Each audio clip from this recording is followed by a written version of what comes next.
Hey, Fred Reed here from CNY Alive. Great to see you again. Just had the opportunity to sit down with Ben Mauro. Ben Mauro is a great guitarist and songwriter who's had the opportunity to play worldwide with people like Lionel Richie, Britney Spears, Cher, and many others. He told us about his career and what he's been doing for the past decades. And he's also coming to play at Sharky's on Saturday at 5 o'clock. The doors open at 4. This is a free concert. Give a listen to the interview I had with Ben, and then come on to the show. I'm sure you'll be entertained. Send it over to Sharky's. Tell me a little bit about your background. What got you started in music? Well, I grew up in Syracuse. Actually, Camillus is where I grew up. Went to West Trinity High School.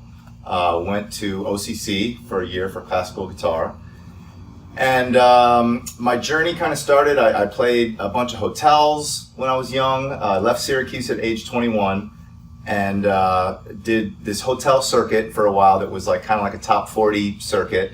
But I had a job as a musician, and that was kind of my dream growing up was, I wanted to be a professional musician and only make a living being a performer. That was my dream. So when I left, I did the hotel thing, and then I moved right outside New York City for about 10 years. And that was where, I really struggled, and that was really my poor years. And at one point, I lived in North Jersey, because Manhattan is super expensive. But at a certain point, I started playing in Manhattan. And one of the clubs I worked at was called the Cafe Wah. And that was kind of my start, where it was a club that had music every night of the week. And I played 5 nights a week down there for a few years. I left there and just did like freelance music for a year in New York City. And eventually that led to me getting an audition with Lionel Richie. So it really, it changed my life. It took me from playing little clubs and Irish bars, and which I actually loved. I was actually very happy doing that, and just that I was making a living playing guitar and singing was a dream to me. It was already a dream, And then I got to audition for Lionel Richie, and it just, my career, that's really where my career really started. Right. And all of a sudden, I went from playing like the local Irish bar on Bleecker Street to being on a tour bus and playing these big shows with Lionel Richie. So that was really the start of my career. That's kind of how it started. Okay. So as you said, you're a singer and guitarist. Mm-hmm. And what got you, what motivated or what inspired you to start playing guitar when you were younger? Well, I had 2 older cousins. One of them played guitar, one of them had long hair and was kind of a rebel. So they really influenced me growing up. So I definitely gravitated towards guitar because of my one cousin. And I actually played French horn in the school music system here in Central New York. Okay. So I did that for 5 years. And I really loved it. French horn wasn't really a cool instrument. Unless you're John Entwistle. Yeah, there are exceptions, but for the most part, it wasn't really like a cool instrument. And at one point, I just stopped playing, and I was like, I was kind of more into sports. But then at about age 16, I just started getting into guitar. I saw a kid at my school playing Stairway to Heaven out in the hallway one day, and I was like, oh my God, I love Led Zeppelin music, and I was like, I gotta learn how to do this. Okay. So that was really kind of the spark, my 2 older cousins, and then seeing somebody that I knew actually playing Stairway to Heaven. I was like, oh my God, it's possible. Somebody could actually do this, So that was kind of what inspired me. Okay. So let's jump forward again. Sure. Back to Lionel Richie. Your career's kind of all of a sudden taken a leap, and you're playing these big shows and stuff. But Lionel Richie isn't the only one that you played with on tour. What are some of the other performers that you've worked with? Yeah, I've been really lucky. The Lionel Richie thing basically got me on the map as far as a touring guitarist. And I still lived for 2 years in New York City while I had the Lionel gig, because working for someone like that, it's like you can kind of live anywhere because you fly everywhere. It's you just fly to work. Every time I go to work for him, I'm on a plane. So it's kind of funny, but I'm used to it now. After 2 years of working for him and living in New York City, I moved to Los Angeles. And that was where his whole band lived. And it was really tough. I was coming from New York City scene where there was all kinds of live music, and I could play little clubs for $100 a night and string that together and pay my rent and survive. But in Los Angeles, there really wasn't any of that. It was there was no live music. I mean, a little bit here and there, but not like working bands playing R&B and stuff like that. It was very different. And it took me about 8 months to get any kind of work at all. And I was working for free, which I hadn't done in years, and just doing whatever I could do. And then just out of the blue one day, I got a call from Randy Jackson. He called me and he was like, "Hey Ben, this is Randy Jackson." I was like, "Wow, hi Randy Jackson." And I had been watching the American Idol, the first season of American Idol. I'd been watching it. I was a fan. I thought it was really cool. I loved the crazy auditions, you know, or where the it just kind of goes crazy in the audition. And he called me and he said, "Hey, you know, we hired a guitar player. They do a tour every year. After the show, they do like a 6-week tour where all the top 10 winners for the kids, you know, go out and do a little tour, and they hire a band." So he told me, "Hey, we hired a guitar player, but he's having trouble learning the songs fast enough." And he had called Lionel Richie's musical director, a guy named Chucky Booker, and said, "Hey, you know, do you know like maybe a blonde kid that plays guitar that could, you know, maybe learn songs fast?" And Lionel wasn't working a lot back then, so I had time off. So Chucky said, "Hey, I got the guy for you." Okay. So just that recommendation, all of a sudden, you know, Randy Jackson, you know, he asked me about the money, and I was like, "Wow, that's good." And then he said, "Okay, rehearsals tomorrow." You know, so bam, all of a sudden I was in there rehearsing with the American Idol touring band, which we did that tour, and Kelly Clarkson won that year. And when she did TV shows to promote her own record after the tour, that band was her band. So I was actually in her very first band. Okay. So that really was like, I was like, oh my God, like, wow, moving to LA was great. You know, it was like, I could have never got that in New York City. I would have never got that opportunity. So I did like a few TV shows with her for a while, and then she eventually got another band and just kind of went on her way with her career. I got hired by her a few years later to play on the Ellen Show, and she hadn't seen me for 2 years. She came, "Ben, give me a hug." And I was, she was such a doll. She was so sweet. And then I had a really good run in there in LA for a while. I worked for Britney Spears for a couple tours when she had her Toxic song out. I was her touring guitar player in Europe and in the States. And, you know, I did a couple little things with Christina Aguilera. And then for a while, I mean, that was kind of my goal to like be a, you know, like a number one call guy in LA, you know, and for a while I was. I did the, you know, Britney Spears. I got to play for Prince for a little while, not in his band, but it was like a project, a thing that he was producing. And it was a girl singer, and he was playing guitar in this band, and somehow got recommended my name, and I went in and I replaced him on guitar to play like some showcases with this girl, and like at his house and everything. So it was really, and at one point in the show, he actually played guitar with us, so it was kind of like, I actually got to play with Prince. Like he actually, you know, I'm playing a guitar solo and he was like playing a little harmony with me. How many people can say they replaced Prince in a band? Kind of crazy, yeah. I mean, the day I walked into the studio, they just said, you know, "Can you be at Center Staging Studio in Burbank in 15 minutes? I said, "Well, who's it for?" They said, "Well, we can't tell you." I said, "Yes, I'll be there, okay." And I walk in, and you know, it was a really cool band. They're just playing, and they're like, "Oh, okay, here, set up over here." And I went up to the amp, and there's all pics with like Prince's symbol on it. I'm like, "What?" I'm like, "Seriously?" And you know, I actually got to do that for a little while. So, and then a couple years later, I got to work with Don Felder.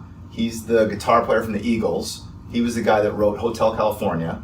And they had parted ways years before, and he has a solo band. And again, because I was in LA and I had a good reputation, I just got a call out of the blue one day from his guitar player saying, "Hey, are you available during these dates? You know, I can't make them, and I heard, you know, you'd probably be a good sub." He said, "You know, are you interested?" I said, "Yes, of course," because the Eagles to me when I was a kid, it was like, oh yeah, oh God, it's all, you know, I used to love the Eagles. You know, it was just like, oh, we all grew up, I think, with loving the Eagles. You couldn't help it. It's on the radio all the time, and it was just great songs and great guitar songs. So I really gravitated towards that. And then I got a call from Don Felder like a couple days later, and he was like, "Hey Ben, this is Don Felder." I was like, "Oh my God." He was like, "Yeah, I hear you might be able to do this like next little tour with me." And I was like, "Wow, yes, please," you know. And so I got to go to Japan with him and do a bunch of stuff in the States. Probably about for 4 years, I was kind of his main sub for his guitar player whenever I wasn't doing the Lionel thing or whatever. So that was really a dream come true. I mean, I got to play like the harmony guitar solo I almost said Stairway to Heaven, to Hotel California with him and be right next to him on stage. And it was really, I mean, he really in those days was really like maybe one of the most respected guitar players. You know, his playing in the Eagles and everything, he was just a step above most of those, you know, kind of classic rock guys, I think. Just super talented, his slide playing and all that. So to get to work with him was just, I mean, it was crazy. It was just, and we're friends now. You know, I hear from him every once in a while, and I would love to sub with him again if it ever comes up. But Lionel's just been really busy. Like in the last probably 5 or 6 years, he's kind of exploded again. He's the judge on American Idol now, and his visibility has really came up. So, and one more cool thing I got to do while I was still living in LA was John Fogerty.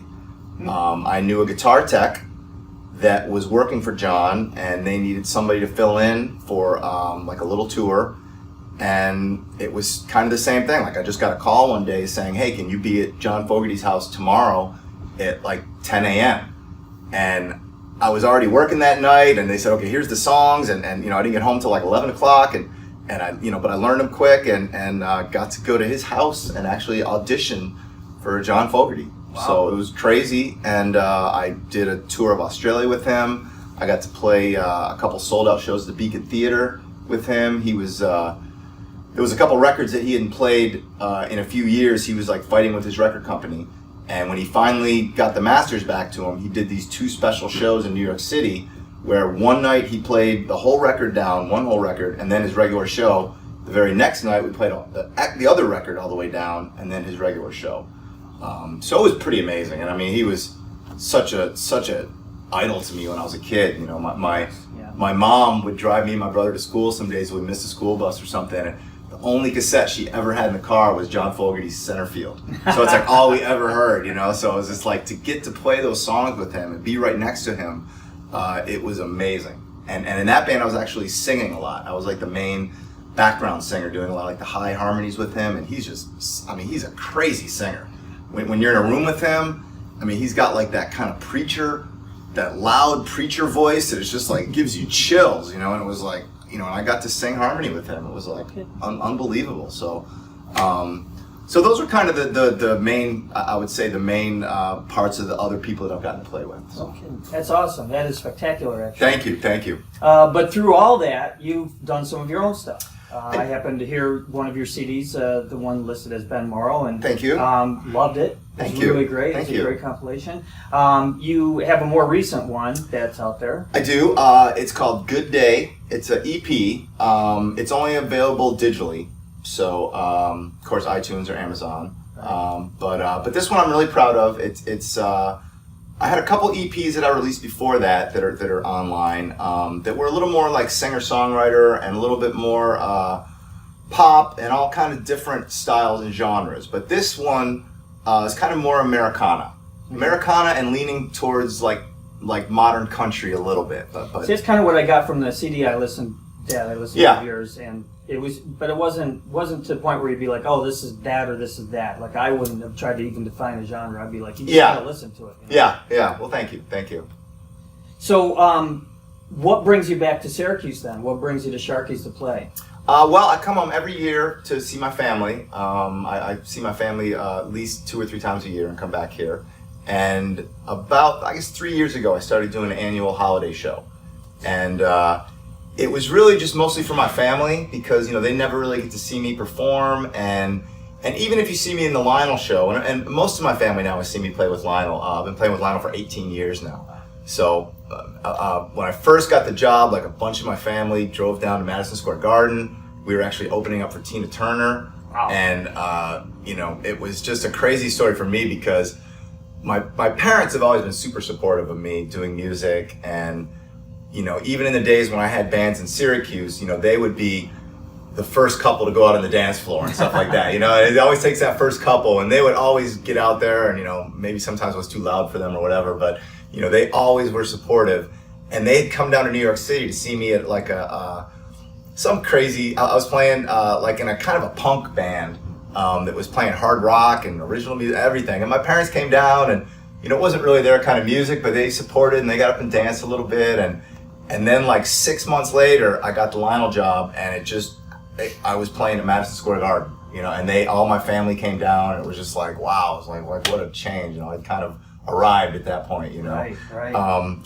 So anyways, I did a show, and when you see me in the Lionel show, you know, I'm playing Lionel's music, which I love, but it's not really my music, you know, it's not my thing, and you know, maybe 10 years ago, I started writing my own music, and you know, started cultivating that side of, you know, I wasn't just practicing my guitar stuff, I was practicing songwriting, practicing my voice, and things like that. So when I would come home, you know, my family, again, they would never really get to see me sing my songs or stuff like that, and so I started doing these little shows, and they loved it, and I loved it because I was living in Los Angeles, and Los Angeles is such a tough city.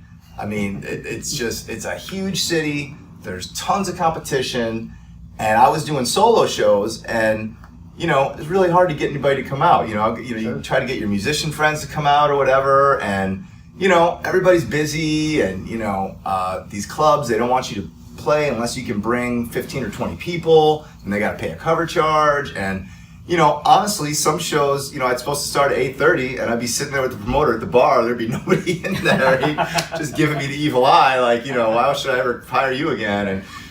And so it was good for me. I learned how to get through those situations, and I learned, you know, confidence and all that stuff. But to come home was like, all of a sudden, I had like, I don't know, 100 people coming to see me, you know, because I have a big family, and it's just like, they would pack this little place out, and it was just like, to me, it was like, oh my God, this is exciting. This is the way to play a show, you know? So it was fun for them, I think, to see me get to do what I love to do, and, you know, kind of play my own songs. And I play some of Lionel's and play some everybody I've worked with, basically,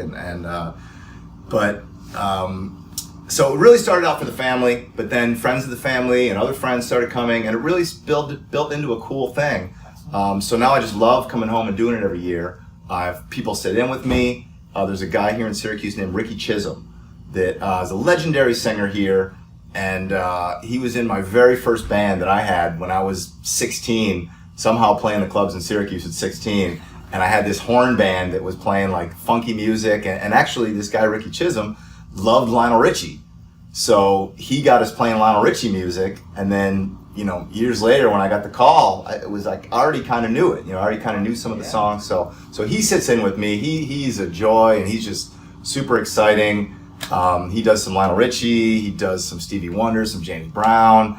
You know, it's really exciting. He's really dynamic, and it's just exciting for me to get to play with him after all these years and stuff like that. It's like really like family. So that's mostly, you know, it was for my family, but for fun for me too, is like I actually got to pack the house, you know, so it was pretty fun. No cover charge? No cover charge. No cover charge? I wanted it to be just everybody could come and, you know, not have to worry about paying a cover. And it's going to start early. It's going to be 5 o'clock. So 5 to 8, maybe a little bit later, like later than that. And of course, Sharky's got great drinks and food and all that stuff. And it's just, I love it here. It's just great. You know, my dad came here for a party or something, and he was like, oh man, you should do your show at Sharky's, you know, and I came down here and met with you guys. I was like, oh, this place is going to be perfect. So I'm excited. That is great. You're not doing just an acoustic act, you're actually bringing a full band, correct? Well, it's more what I've liked to do over the years. Sometimes I'll play with a full band, but, you know, that takes a lot of rehearsal, and you really got to kind of, you know, do a lot of work to do that. I've found that it's actually more fun for me to play acoustic guitar with a drummer. So I'm going to have Billy Harrison, who's a great drummer here in Syracuse. You know Billy? Yeah, I love him. And he's got like a cajon and a hi-hat, and so it's like kind of a small drum set. It's not like a full loud drum set, kind of like a singer-songwriter, you know, acoustic guitar and you know, cajon kind of a thing. He's but like it's just 3 musicians in one. He kind of is. Yeah, he's got electronics. He's got, you know, all his stuff, and so it's really pretty full with just 2 people, and that way I can kind of go in any direction I want, and you know, if I want to make a song longer or whatever, or if I see a friend in the audience that I want to get up and sing, you know, I don't have to worry about the whole band knowing all the chords and everything. I can just do it myself. So we'll see. You know, I'd like to maybe next year have bring a little band with me, but for now, the acoustic guitar and drums actually is really fun for me. Great. Yeah, Billy's great. We've seen him many times. Yeah, great kid. So you do some stuff with West Genesee High School. I do, for yeah. the music department. Why don't you talk a little bit about that? Okay, sure. Probably about 4 years ago, I decided, I was kind of thinking I'd like to do something for the school. That's the school that I went to high school in, and I went back to visit a couple times. I still know Bill Davern that works there, and I was just blown away at how the school has built up, and the music department is awesome. But it seemed like they could actually use some instruments. Like I know when I was going to school, of course there's all the traditional orchestra instruments, but there was never any guitars or anything like that, So my idea, my idea was to donate some money to the school so that they could buy instruments and amps and stuff like that. And Bill Davern was really into it. And, I started, it was funny because I think part of me thought, well, I have to be rich to be able to donate money or something, and then I realized, no, you don't really have to. And it's not like I donated a ton of money, but what I did donate actually helped. And I went back and, he showed me the guitar amp that they bought, and they bought a piano, and they bought some other thing. And I donated some guitars, older guitars of mine that I wasn't really playing. I just donated to the school. So that was just really fun for me. It was just kind of a way to give back and maybe inspire other people that, you don't have to be rich to help out a little bit, in something you believe in. And trying to find a cause that I believed in, I think one of the biggest things was just music education in the schools. It's really such a big thing, and I really believe in it. I think that even if you don't end up trying to be a professional musician, it just helps you in a lot of ways. Helps your brain, helps your social skills, helps you, and it's really fun, and I think I've been very lucky in my life to pursue a career that has been fun for me, something fun. I sometimes I'll come back from a gig and I'll practice for 4 hours, it's like, I'm not at work anymore, I'm just doing it because I love it, and I'm I just have kind of always been that way. And I felt like if there's any little thing I could do to kind of help more kids experience that, I would love to do that. And now it's fun, I get to go to the school every once in a while and, see Bill and get to see some of the kids. And really, kids these days are progressing so much faster, and they're really so much better than we ever were when I was in high school. So it's exciting. Yeah, we never had YouTube, so it's really a big thing. They can find lessons from any all these great players right on their computer. So.